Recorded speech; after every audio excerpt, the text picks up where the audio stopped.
अस्सलामुअलैकुम नाज़रीन, स्वागत है आपका आसमास किचन में। तो आज हमारे किचन में बनने वाली है बोंग। तो यहाँ पर हमने 1 किलो बोंग का गोश्त लिया है। बोंग के गोश्त में ज्यादातर हड्डियां इस तरह की रोगन वाली होती हैं। अगर आप इसे अच्छी तरह गलाकर बनाएं तो इसका रोगन जो शोरबे में आता है वो बहुत ही टेस्टी लगता है।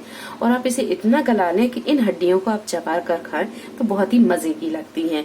तो 1 किलो के करीब हमने बोंग ले ली है।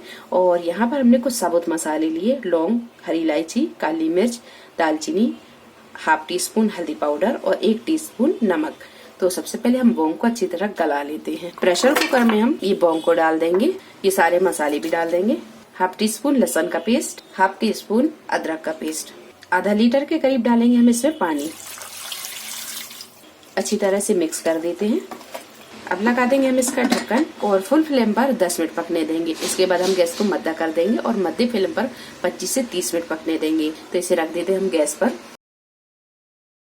बोंग अच्छी तरह गल गई है और इसकी हड्डियां भी आप देख सकते हैं कि अच्छी तरह गल गई हैं। ये देखिए। अब कर लेते हैं हम ग्रेवी की तैयारी। ग्रेवी तैयार करने के लिए हमने यहाँ कुछ मसाले लिए हैं। तो 1 टेबल स्पून अदरक का पेस्ट, 1 टेबल स्पून लहसुन का पेस्ट, 4 मीडियम साइज की प्याज को पीसकर इसका पेस्ट बना लिया है। आप चाहें तो प्याज को बारीक काट के भी डाल सकते हैं। 2 टेबल स्पून धनिया पाउडर, 1 टीस्पून नॉर्मल तीखी मिर्चें, 1 टीस्पून कश्मीरी लाल मिर्च, हाफ टी स्पून पिसा हुआ गरम मसाला, 1 टीस्पून नमक और 1 टीस्पून हल्दी पाउडर। कढ़ाई में हमने 2 बड़े चम्मच तेल को गर्म कर लिया है।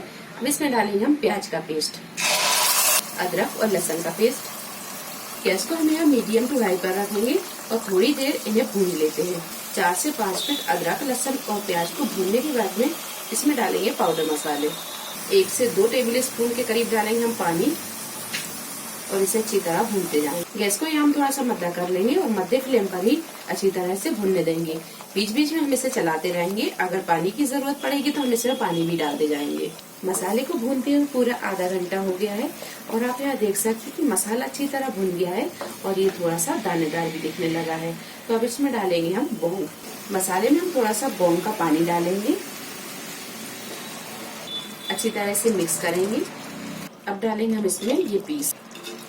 सारे पीस को डालने के बाद में ये बचा हुआ पानी भी हम डाल देंगे। तो पानी को यहाँ हम थोड़ा सा छान कर डालेंगे क्योंकि इसमें जो बारीक हड्डियां हैं वो मसाले में ना आए। अच्छी तरह से मिक्स करेंगे और अभी हमने पानी इसमें बिल्कुल नहीं डाला है। जितना पानी हमने बोंग में गलाने के लिए डाला था बस वही पानी हमने इसमें डाला है। अगर आपको लगे कि ग्रेवी गाढ़ी है तो आप इसमें थोड़ा सा पानी डाल सकते हैं। तो अभी मुझे लग रही है कि ग्रेवी थोड़ी सी गाढ़ी है तो इसमें हम आधा कप के करीब पानी और डालेंगे क्योंकि जो बोंग की सालन बनती है वो थोड़ी सी पतली ही अच्छी लगती है। तो इसमें हम आधा कप के करीब पानी डाल देते हैं। अच्छी तरह से मिक्स करेंगे और इसमें हमने ना टमाटर डाले हैं ना दही डाला है क्योंकि ये अपने आप में इतनी टेस्टी होती है, इसे टमाटर और दही की जरूरत नहीं पड़ती। तो गैस को अभी हम थोड़ा सा मद्दा करेंगे और इसे 5 से 7 मिनट ढक कर पका लेते हैं। जब सालन अच्छी तरह पक जाए तो इसमें डालेंगे हम बारीक कटा हुआ हरा धनिया। गैस को हमने यहाँ बंद कर दिया। अच्छी तरह से मिक्स कर देंगे और इसे कर लेते हैं हम डिश आउट।